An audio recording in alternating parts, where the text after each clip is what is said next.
why? Just why? Everything about, not just this movie, but the last movie. Why? Why? Why do these have to exist? Why does this fucking sequel have to exist? Why did it have to happen? I was perfectly okay with this series not procreating. Weren't you?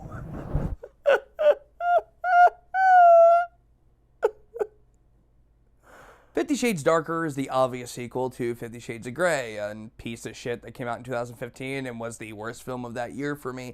And I went into this film, I didn't have an open mind, but I was like, you know what? Just get it over with, Adam, because your subscribers like to watch you suffer. They like it when you get sad. They like it when you're having a mental breakdown. So just do this for them. Guys, I really hope you appreciate this. I do. I hope you appreciate what I'm going through right now. This fucking... What happens in this movie? Nothing happens. This is a movie, literally, not a thing happens. Okay? The characters are still two one-note boards that don't do anything. Fucking Christian Grey is this over-controlling douchebag who stalks this woman at every turn. Okay, she dumped him at the end of the last film because he spanked her too hard. Oh yeah, all that other S&M shit he was doing, that was fine, but spanking her too hard, that's something she's simply not going to allow. Oh god, fuck this character. And then, I think it's maybe 20 minutes into this fucking movie, she takes him back! It's okay, it's Christian Grey, I want to get some of that controlling asshole. Oh, God, I can't. Oh, this movie's hurting me. Look, I normally do these things scripted. I'll normally write out the review and just say it as I'm talking. I'll look down at the computer and I'll do cuts and shit. No, this I'm just gonna try doing in one take. What is the story of this movie? That's the real question. There is no story. There's no plot to this fucking movie. The whole movie is essentially them dating. They're just them being back together and occasionally having sex, which is horribly shot like a really bad softcore, not even a good softcore porn, just the kind of shit you'd see on Skinamax at 2 a.m. That is better and has more depth than 50 Shades Darker.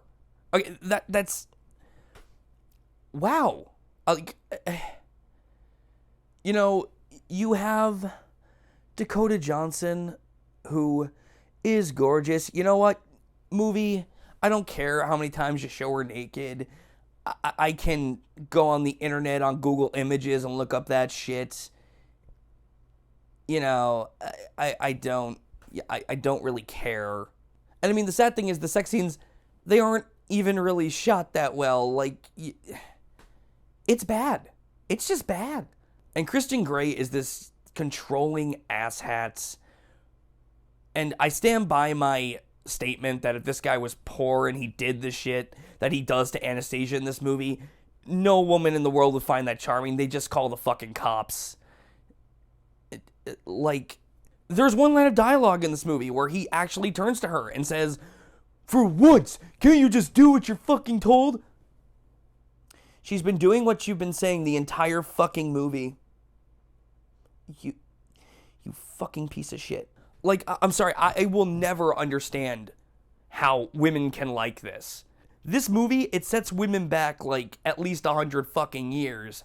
So how is it shot? It's not shot very well. It's not edited very well. Kind of like this review, because this movie just broke me to the point where I don't even give a shit. I don't care how this video turns out, because I did not give two shits about the fucking movie I was watching. That's how fucking terrible this movie is.